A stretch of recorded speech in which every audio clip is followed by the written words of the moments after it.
Hi, Mystery Recapped here. Today, I'm going to explain a sci-fi comedy movie called Attack of the 50-Foot Woman. Spoilers ahead. Watch out and take care.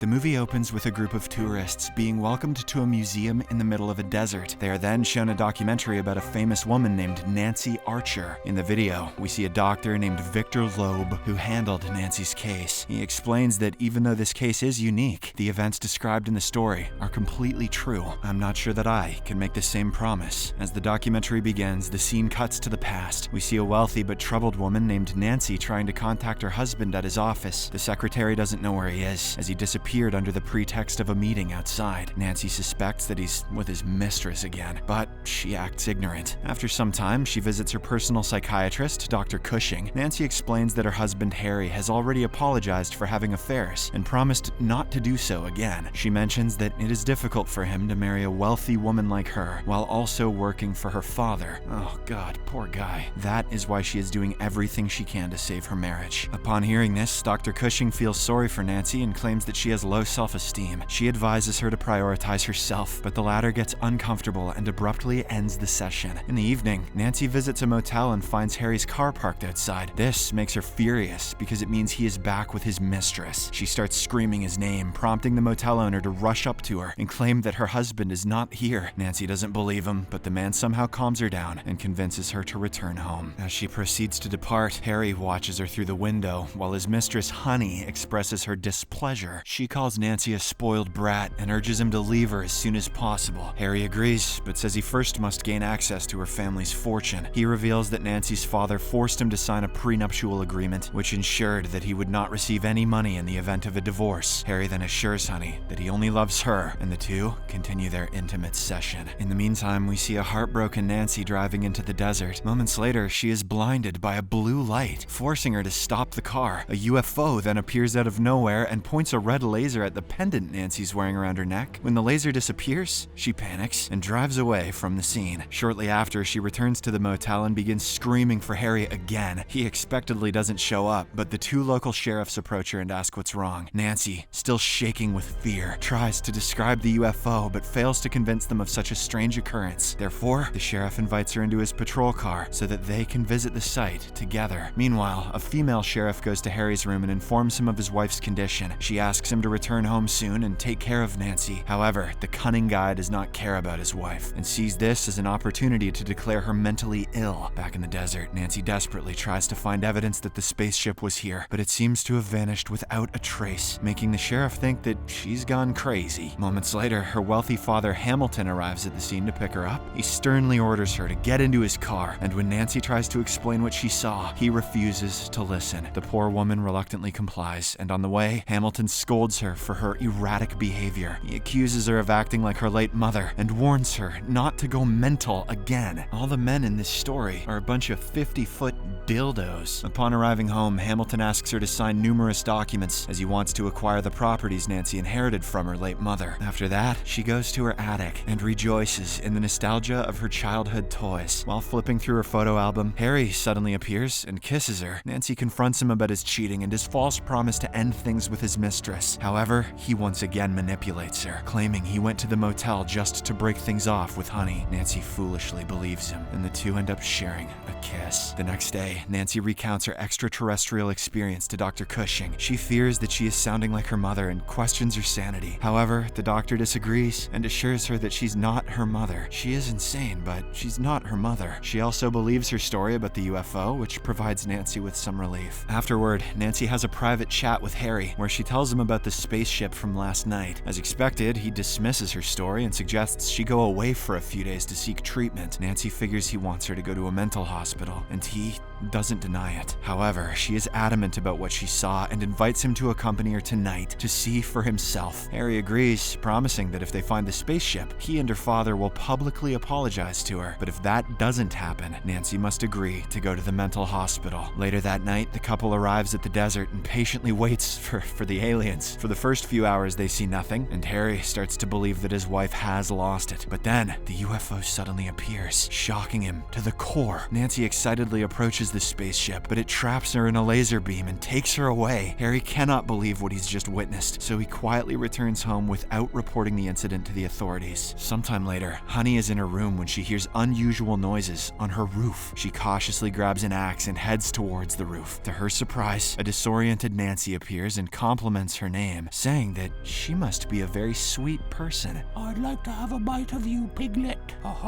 She soon collapses to the ground, prompting Honey to rush to her aid. In the next scene, Nancy is brought home and given a thorough health inspection. Dr. Cushing believes that she's suffering from some sort of disorder that's making her see things. However, all the results come out to be normal, revealing that she's fine. The strange thing is that Nancy doesn't have any recollection of what happened last night. Her father suspects that Harry abandoned her there for some ulterior motive, but the latter denies it. The two men get into an argument, with the old man accusing Harry of trying to hurt his daughter. Harry retaliates by saying that Hamilton only pretends to care for his daughter so that he can have all the money for himself. He claims that Hamilton did the same with his wife and locked her in a mental hospital where she committed the unthinkable. Hearing this, Nancy finally reaches her breaking point and yells at them both to shut up. It is the first time she has ever stood up to either one of them. As she stares at them in anger, Nancy feels her wedding ring tightening on her finger. It bursts off moments later, causing her to fall back into her chair. Nancy's body then begins to grow and her dress starts tearing apart. Terrified, she asks what's happening to her, but the other three are left speechless. Eventually, she transforms into a 50-foot giant, and her head bursts through the ceiling. "Sweet," says Harry. The next morning, Nancy is relocated to a large stable near the house. There, Harry brings a famous physician named Dr. Victor Loeb to examine her strange condition. The doctor then introduces himself and suggests placing her in a controlled, therapeutic environment. Nancy realizes that this is her husband's attempt to get rid of her, so she vehemently refuses. Dr. Loeb continues to insist, but when she threatens to hurt him, he flees in terror. Later, Harry scolds Dr. Loeb for failing to persuade her to go to the mental hospital. The latter responds that negotiating with her will be difficult due to her strength. He also reveals that Nancy's new size has put a strain on her heart, making any stress potentially dangerous for her. Harry is delighted by the news, and he starts planning how he can stress his wife and give her a heart attack. As Nancy grows, she becomes more confident and empowered by her newfound strength over everyone else. One night, Hamilton presents her with another set of contracts that require her signature. She questions how he plans for her to sign them, especially since they are small in size. The old man explains that she can sign on cardboard, and he will shrink it down to transfer it onto the documents. However, Nancy refuses for the first time in her life. She demands that he enlarge the documents first so she can read them before signing. Hamilton states he doesn't want to print the documents and make his business matters public. However, Nancy makes it clear that she will not sign the contracts until and unless she can review them. The next evening, she hosts a romantic dinner for herself and Harry. Due to her gigantic size, Nancy makes him climb on top of a delivery van. She then takes this opportunity to ask why he abandoned her in the desert, but he claims to have no idea what she is talking about, despite everything that she has been through. Nancy wants to stay with him and shares ideas to strengthen their marriage. However, Harry rejects her attempts and begins deliberately saying hurtful things. He claims that he is only with her for money and that Honey is better in bed than her, and that if she thought his pee-pee was small before,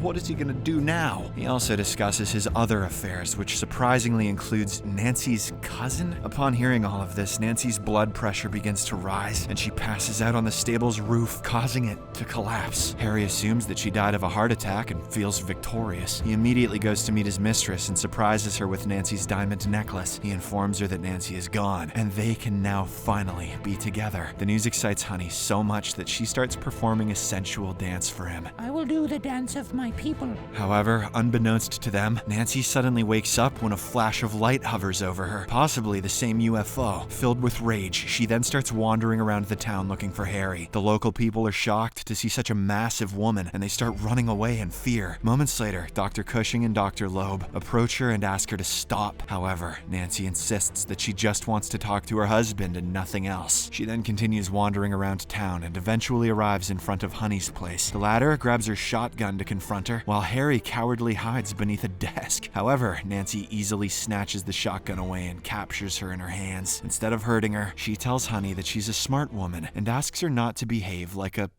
horny person. Taking advantage of the distraction, Harry tries to get away in his car, but Nancy quickly pulls him out. As she continues to scare the townspeople, 2 National Guard helicopters attempt to stop her. A pilot pilot orders her to release her husband, but she declines and instead runs off to the desert. Upon reaching there, Nancy finds her father waiting for her. Using a megaphone, he angrily orders her not to embarrass him any further and end this madness. Nancy not only refuses, but she also publicly reveals his scheme to buy out the town using her money. At this moment, the National Guard becomes concerned about her unpredictable behavior, so they begin firing at her. Nancy manages to avoid most of the shots, but she is eventually hit and falls onto the power lines. The impact sends high voltage current through her body, knocking her out. But as she's on the verge of death, the UFO once again shows up to her rescue. It projects its blue light on Nancy and carries her away, along with Harry. Seeing this, everyone is shocked and realizes that Nancy was not lying about the UFO. Well, yeah. Later, a reporter interviews Dr. Cushing about the events and inquires as to where Nancy might be. The doctor responds that while she has no idea, she is glad Nancy now has Harry all to herself. In the final scene, we see Harry with 2 other husbands in a therapy room on the spaceship. He still refuses to acknowledge his negative traits and boasts about how perfect and masculine he is. Just then, Nancy arrives with 2 other giant women, and she reprimands him, asking him to take the session seriously. She asks him to reflect on his behavior on Earth and closes the spaceship door, bringing the movie to an end. And we are left to imagine that death by snoo snoo is in Harry's near future. Subscribe for more videos like this, turn on notifications, and leave a like to help the channel out. Thank you for watching.